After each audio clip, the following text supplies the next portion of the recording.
Hi everyone, मैं प्रिया और अपने चैनल पर आप सभी का स्वागत करती हूं। तो देखिए, मैं इस वीडियो के माध्यम से आपको श्रीमद् भागवत गीता का 7वां अध्याय ज्ञान विज्ञान योग आपके साथ शेयर करूंगी।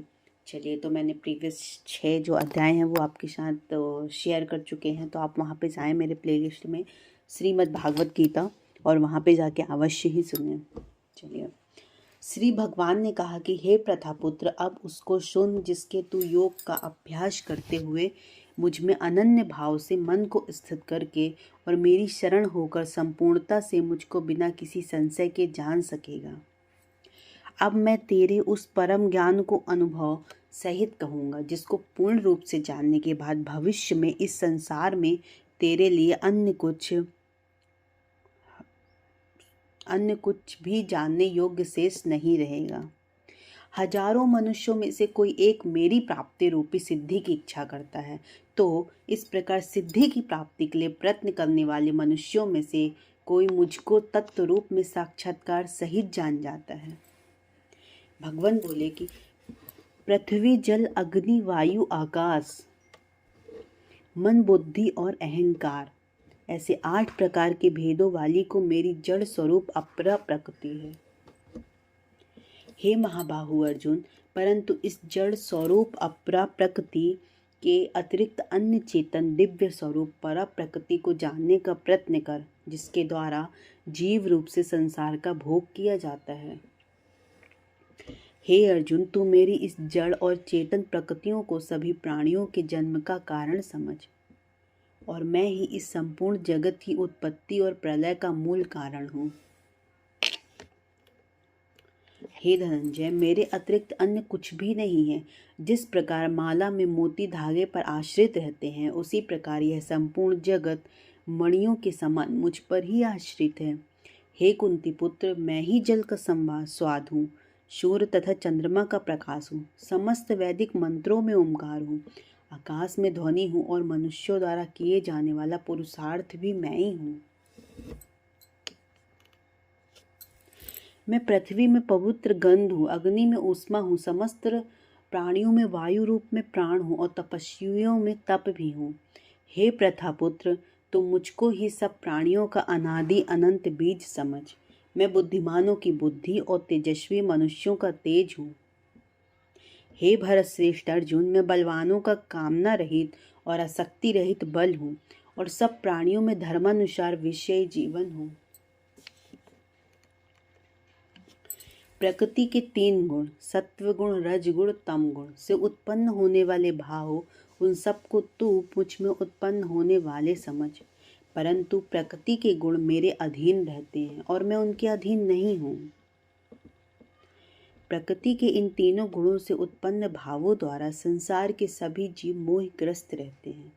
इस प्रकार प्रकृति के गुणों से अतीत मुझ परम अविनाशी को नहीं जान पाते हैं। यह तीनों दिव्य गुणों से युक्त मेरी अपराशक्ति स्वरूप माया को पार कर पाना असंभव है। परंतु जो मनुष्य मेरे शरणागत हो जाते हैं, वह मेरी इस माया को आसानी से पार कर जाते हैं। मनुष्यों में अधर्मी और दुष्ट स्वभाव वाले मूर्ख लोग मेरी शरण ग्रहण नहीं करते हैं। ऐसे नास्तिक स्वभाव धारण करने वालों का ज्ञान मेरी माया द्वारा हर लिया जाता है। हे भरत श्रेष्ठ अर्जुन, 4 प्रकार के उत्तम कर्म करने वाले, आर्त दुख से निवृत्त होने वाले, अर्थार्थी धन संपदा चाहने वाले, जिज्ञासु केवल मुझ जानने वाले और ज्ञानी मुझ ज्ञान सहित जानने वाले, भक्त जो होते हैं वो मेरा ही स्मरण करते हैं। इनमें से वह ज्ञानी जो है वो सर्वश्रेष्ठ है, जो सदैव अन्य भाव से मेरी शुद्ध भक्ति में स्थित रहता है, क्योंकि ऐसे ज्ञानी भक्त को मैं अत्यंत प्रिय होता हूँ और वह मुझे अत्यंत प्रिय होता है। यद्यपि ये चारों प्रकार के भक्त उदार हृदय वाले हैं, परंतु मेरे मत के अनुसार ज्ञानी भक्त तो साक्षात मेरा ही स्वरूप होता है, क्योंकि वह स्थिर मन बुद्धि वाला ज्ञानी भक्त मुझे अपना सर्वोच्च लक्ष्य जानकर मुझ में ही स्थित रहता है।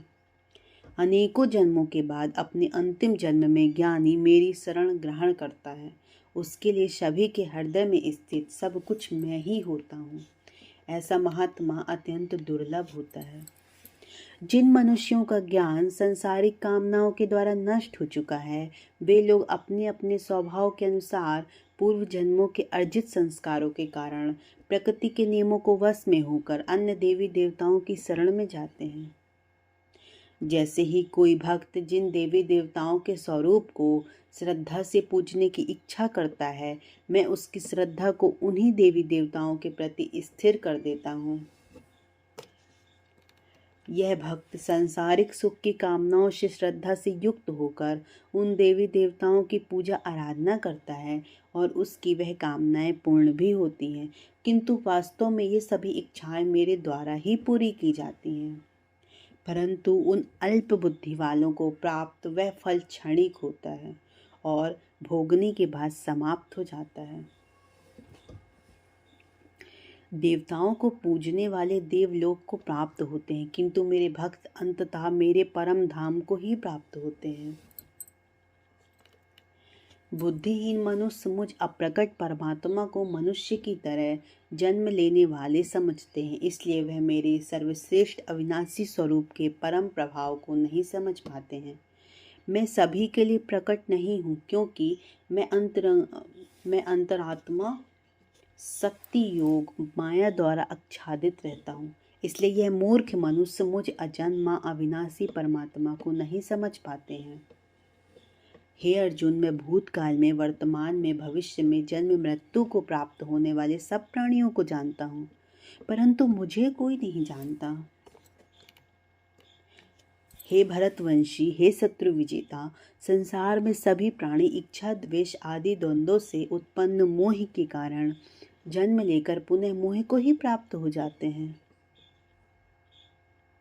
परंतु जिस मनुष्य ने पूर्व जन्मों में और इस जन्म में पूर्ण कर्म किए हैं तथा उसके सभी पाप पूर्ण रूप से नष्ट हो चुके हैं, वह दृढ़ संकल्प के साथ मेरी भक्ति करके मोह आदि सभी द्वंद्वों से मुक्त हो जाता है। जो मनुष्य मेरी शरण लेकर वृद्धावस्था और मृत्यु से पाने की इच्छा करता है, ऐसे मनुष्य उस ब्रह्मा को, परमात्मा को, उसके सभी कर्मों को पूरी तरह से जानता है। जो मनुष्य मुझे अधिभूत, अधिदैव तथा अधियज्ञ सहित जानता है और जिसका मन निरंतर मुझ में स्थित रहता है, वह मनुष्य मृत्यु के समय में भी मुझे ही जानता है। चलिए, इस प्रकार उपनिषद, ब्रह्म विद्या, योग शास्त्र स्वरूप आदि श्रीमद् भागवत गीता में श्री कृष्ण अर्जुन संवाद में भगवत ज्ञान योग नाम का 7वां अध्याय था, वो मैंने इस वीडियो के माध्यम से संपूर्ण किया। जय श्री कृष्ण। चलिए, आई होप आपको वीडियो बहुत ही पसंद आया होगा, तो आप ज़्यादा से ज़्यादा लोगों तक शेयर करें और मेरे चैनल को सब्सक्राइब भी करें। Thank you.